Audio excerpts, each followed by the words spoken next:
Another adventure, this time to a place called NECCA.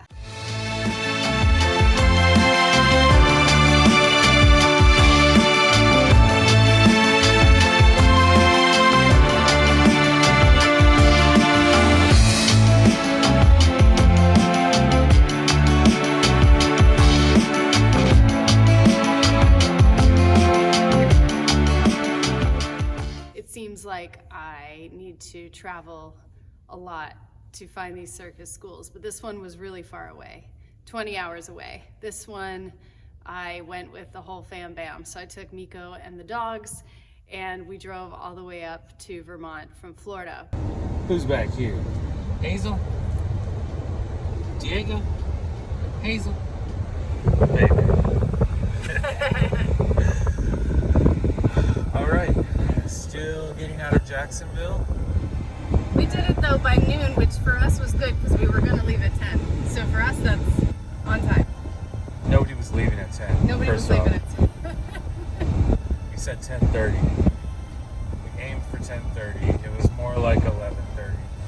And then after the car and mom, I don't know, it was 4 hours. It was fine. I was like secretly aiming for noon and we did it. So here we are. We're still in Florida. We'll see you in Georgia. And how much of your bangs do you want in this? And we didn't stop because that's how we do in our family. We went straight through.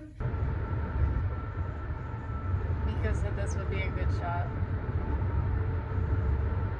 The lights, the drop. Baltimore,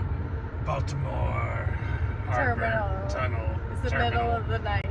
So NECCA Skills Week was an incredible opportunity for me to start to take some of my aerial training a little bit more seriously. NECCA is located in Brattleboro, Vermont, and it's this beautiful facility with incredible coaches, and I was able to kind of really go in depth with both my primary apparatus and some secondary ones.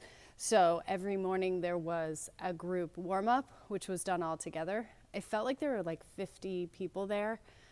And then you were divided into skill area. The skill area that I work in is called Lyra, which is the hoop. And I had two incredible coaches. Their names were Eliza and Ray. And they were just so knowledgeable and so helpful. I would say that the biggest thing that I really appreciated about NECCA was that there was no judgment. There were people of all ages, all skill level.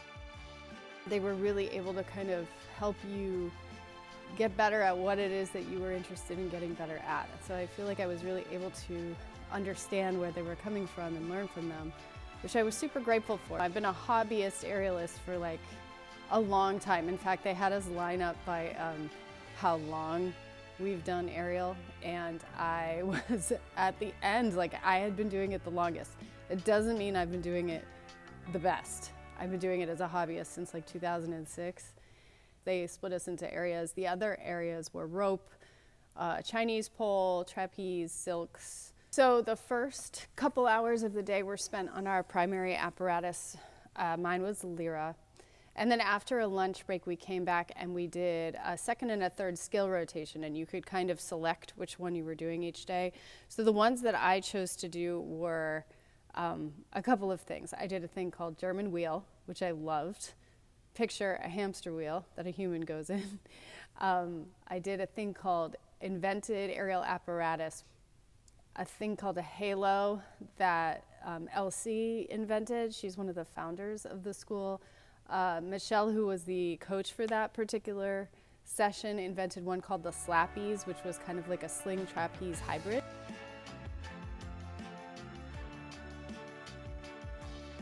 And my personal favorite was the square that was kind of laying horizontally that you could kind of lay in.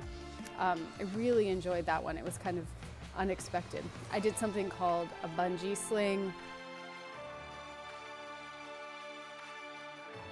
I did kind of a tumbling hybrid called slumbling, which was enjoyable, and I did with, nobody really says their ages, but I felt like I was with a bunch of teenagers who were very agile and flexible. But again, I think that if I had to say one overall lesson learned from the week is that age, it doesn't really matter. It's really the way in which you approach the work, and it can be done at all ages, really, as long as you are engaged. I took a couple of lectures. There was one on rigging, which I'm very interested in because the safety is crucial. I mean, when you're dangling from the ceiling doing something like that, it's important to make sure that everything is very safe. And I took a shoulder health one, which was like amazing because, girl, my shoulders hurt. And I learned a lot there. I think that I've been implementing the things that I learned, and it's been helping. You know, it's like when you train in kind of like a non-traditional way, you have to then rehabilitate in kind of a non-traditional way. So that reminded me of that. It's different than dance. It's not just the normal stretching. You have to kind of find different ways to really engage and strengthen the rotator cuff and the shoulder girdle and all those things so that you are strong, so you don't hurt yourself. This is us on the vlog. Serious vlogging. Have you been having fun in Vermont, Nico? Is it fun? What have you been doing while we're here? I've just been seeing how many miles I can rack up With the dogs? with the dogs. How many did you do today? 8.5. Dang! And how many yesterday? Yesterday was, what did we decide? 7? Mm-hmm. It was 6. No. Yeah. So 5 and then 2. Yeah, so like 7, and then the day before was 8.5. So many. Yeah. It's really pretty though. Our Airbnb is weird. So weird. It's a good reason to get out of the house. Yeah. If we do this again, we might do a different one. Yeah. I mean, you should never do the same Airbnb No. twice, right? You're not supposed to repeat, Yeah. but definitely not this one. I don't know. I think there's probably some good Airbnbs I could repeat. And then there's some bad. There's This one is not. this is This is not on that list. I But just we're want- making it work. I just want to like think of new ways to say like it's a. You know how like when they do like reviews and they're like, it's unique. It's As advertised. yeah. What is that? It's cottage chic. Oh, it's quaint. It's not cottage chic. It's not quaint, Yeah. but it's something. It's a estate sale special. Leaning floors and Dust. so much pollen, just pollen, and giant mosquitoes and spiders everywhere. And ants. My Ants. shoulder's getting tired. Say something All right. nice about Vermont. Yeah, Vermont is like, is it for lovers? I don't know. It's No, for, that's Virginia. yeah, You could say I love Vermont. yeah, it's for outdoors. It's for outdoors. Nico likes it. Okay, bye.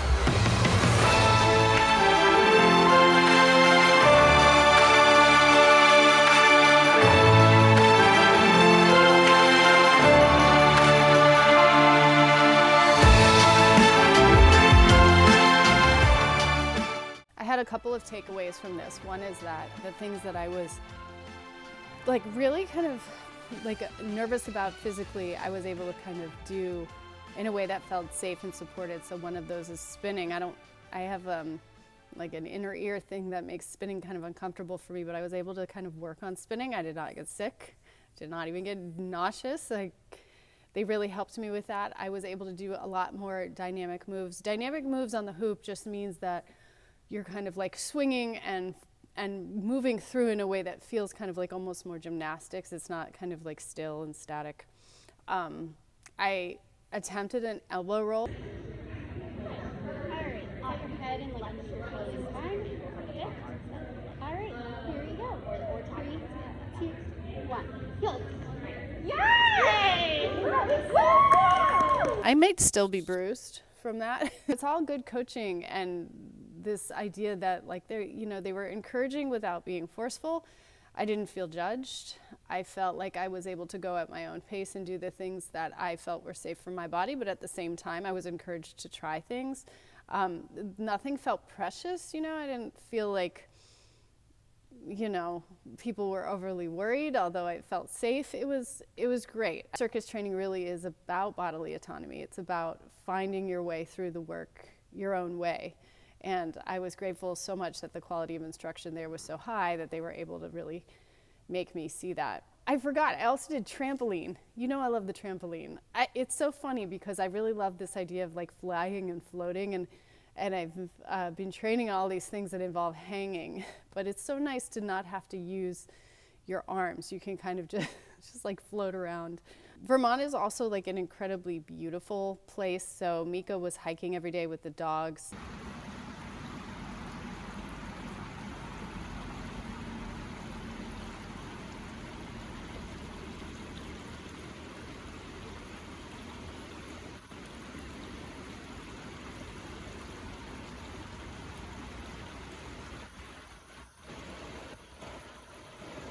We would go and do something. There were like beautiful trails, and it's June, so the sun was setting very late.